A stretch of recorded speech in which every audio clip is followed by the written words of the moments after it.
வாழ்க்கையில் ஏமாந்து போகிறது தப்பு கிடையாது, ഏമാത്രം தான் തപ്പ്. ഈ വാക്ക് നമ്മുടെ ഇപ്പോഴത്തെ CM വിജയ് സാറ് പറഞ്ഞതാണ്, തമിഴ്നാട് CM. അത് തന്നെയാണ് എനിക്കും പറയേണ്ടത്. നമ്മൾ തനിച്ചാണ് എന്ന് വിചാരിച്ച് നമ്മുടെ ജീവിതം ഇങ്ങനെ മുന്നോട്ട് കൊണ്ടുപോകും. ആ പോകുന്ന വഴിക്ക് എവിടെയോ വെച്ചിട്ട് ഒരാൾ, അതൊരു പെണ്ണാവാം, പുരുഷനാവാം, ആരോ ആവട്ടെ, ഒരാൾ അവരുടെ ജീവിതത്തിലേക്ക്, അതൊന്നിൽ റിലേഷനാവാം അല്ലെങ്കിൽ ഒരു സൗഹൃദമാവാം, കടന്നു കയറും. എത്രയൊക്കെ അവോയ്ഡ് ചെയ്യാൻ ശ്രമിച്ചാലും അദ്ദേഹം അല്ലെങ്കിൽ അവൾ കടന്നു കയറും. കയറിയിട്ട്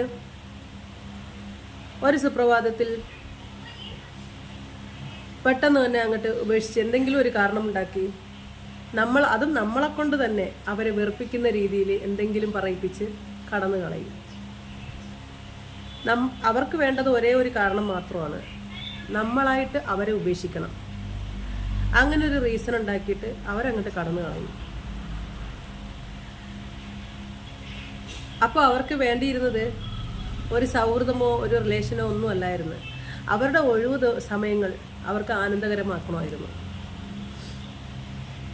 അങ്ങനെയുള്ള ആൾക്കാർ ജീവിതത്തിലേക്ക് കടന്നു വരുമ്പോൾ, ആണാണെങ്കിലും പെണ്ണാണെങ്കിലും ആദ്യമേ അത് ശ്രദ്ധിക്കണം. കാരണം നമ്മൾ തനിച്ചുള്ള ആ ഒരു ജീവിതം ഉണ്ടല്ലോ, സിംഗിൾ ലൈഫ്, എത്ര എൻജോയ് എന്നറിയാവോ.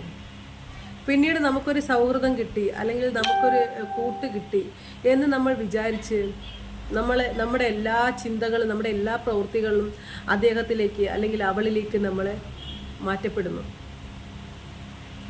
അങ്ങനെ ചെയ്യുമ്പോൾ പെട്ടെന്നൊരു സുപ്രഭാതത്തിൽ അദ്ദേഹം അല്ലെങ്കിൽ അവളില്ലാതെയാകുമ്പോൾ നമ്മുടെ മനസ്സിനെ നമുക്ക് നിയന്ത്രിക്കാൻ പറ്റിയെന്ന് വരത്തില്ല.